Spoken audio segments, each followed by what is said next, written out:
नमस्कार, मार्च 31, 2009 के America live में आपका स्वागत है। सबसे पहले नजर डालते हैं आज की खास खबरों पर। पाकिस्तान के खराब आर्थिक हालात, ओबामा की अफगानिस्तान पाकिस्तान नीति के लिए सबसे बड़ी चुनौती, पाकिस्तानी विशेषज्ञों की राय। अमेरिका की सबसे बड़ी कार कंपनी के सीईओ का इस्तीफा, कार कंपनियों को बचाने के लिए ओबामा ने की नई योजना की घोषणा। और इस्लाम के बारे में कम जानकारी से बढ़ रही है पश्चिमी और इस्लामिक देशों में गलतफहमियां। वॉशिंगटन डीसी से मैं हूं वॉइस ऑफ अमेरिका का दीपक डोभाल। अब खबरें विस्तार से। पाकिस्तान में ओबामा प्रशासन के सामने क्या चुनौतियां हैं, इस बारे में मैंने कुछ देर पहले पाकिस्तान के जाने-माने सुरक्षा विशेषज्ञ इकराम सहगल से बातचीत की। जो अभी रिसेंट अटैक हुआ है, इसको देखते हुए ओबामा एडमिनिस्ट्रेशन के सामने क्या चैलेंजेस हैं अपनी नई पॉलिसी को लागू करने के लिए? चैलेंजेस बहुत इसलिए हैं कि पाकिस्तान जो है इकोनॉमिक जो बहरान के साथ गुजर रहा है, वो आप उसको फोर्स मल्टीप्लाई कर रहे हैं ट्राइबल एरियाज में।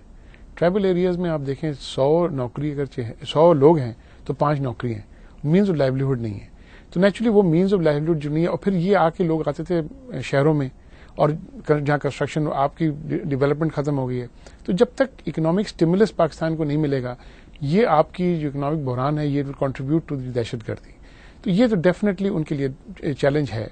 ये भी कह रहे हैं ओबामा एडमिनिस्ट्रेशन की जो पैसा जा रहा है, क्या वो जो सही जगह इस्तेमाल हो रहा है, जो कि जुड़ा हुआ है, जो आपने जवाब दिया उससे। तो इसके लिए कैसे अकाउंटेबिलिटी, क्या कहना चाह रहे हैं और क्या ये हो सकता है? अकाउंटेबिलिटी तो होनी चाहिए। जब भी आप कहीं भी पैसा देते हैं, अकाउंटेबिलिटी जरूर करें, क्योंकि आप इसके बगैर खुली आप नहीं छोड़ सकते कि भाई ठीक है। लेकिन बात यह है कि आप इंश्योर करें, आप भी अपने जो खर्चे कर रहे हैं वो भी देखें कि आपकी पॉजिटिव खर्चा आपको आपके मकसद के लिए जा रहा है कि नहीं जा रहा है, आप ये भी तो देखें। लेकिन आप अगर अकाउंट आप अगर $10 देंगे और 4 आप डॉलर कंसल्टेंसी भी लेंगे, तो फिर तो पाकिस्तान में कुछ नहीं मिलाना। हमसे बात करने के लिए बहुत बहुत शुक्रिया। इकराम सहगल के साथ आप विस्तृत बातचीत हमारी वेबसाइट www.voasamachaar.com पर देख सकते हैं। राष्ट्रपति बराक ओबामा ने अमेरिका की खस्ताहाल कार कंपनियों को बचाने के लिए नई योजना की घोषणा की है। जनरल मोटर्स के सीईओ रिक वैगनर को पद से हटाने का आदेश देने के बाद व्हाइट हाउस ने साफ कह दिया है कि अमेरिकी कार कंपनियां जीएम और क्राइसलर को और सरकारी मदद नहीं मिलेगी। दोनों कंपनियों की योजनाओं को देखने के बाद ओबामा ने कहा कि उनमें से एक भी प्रस्ताव ऐसा नहीं है जिससे लगे कि वो उद्योग को सही मायने में बदलना और उसे मजबूत बनाना चाहती हैं।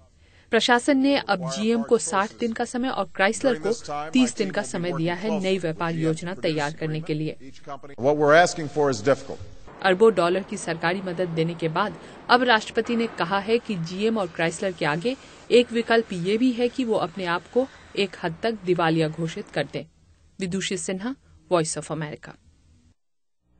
पश्चिमी देशों में इस्लाम को लेकर गलतफहमियों की वजह क्या है, इस सवाल का जवाब ढूंढने के लिए हाल ही में न्यूयॉर्क में एक सम्मेलन हुआ, जिसमें भारतीय पत्रकार एमजे अकबर ने हिस्सा लिया।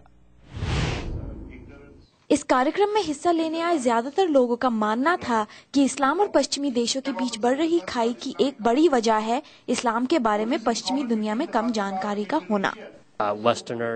सिर्फ मुसलमान ही नहीं बल्कि भारत समेत कई एशियाई मुल्कों में लोगों की ये भावना है कि पश्चिमी देशों के लोग अपनी सोच, तरीके और मकसद लेकर इन देशों में आते हैं और इन देशों की परंपराओं और रीति रिवाजों का आदर नहीं करते। पैनल डिस्कशन में पत्रकार एमजे अकबर ने पश्चिमी देशों और इस्लामी कौमों के बीच बातचीत पर जोर दिया। मुसलमानों के साथ जो हो गया है ना, कि इनको एक ही ढांचे में सबको डाल के उसके बाद उस ढांचे पे एक कलंक या एक काला सा पर्दा लगा दिया जाता है। ये है प्रॉब्लम, ये है समस्या।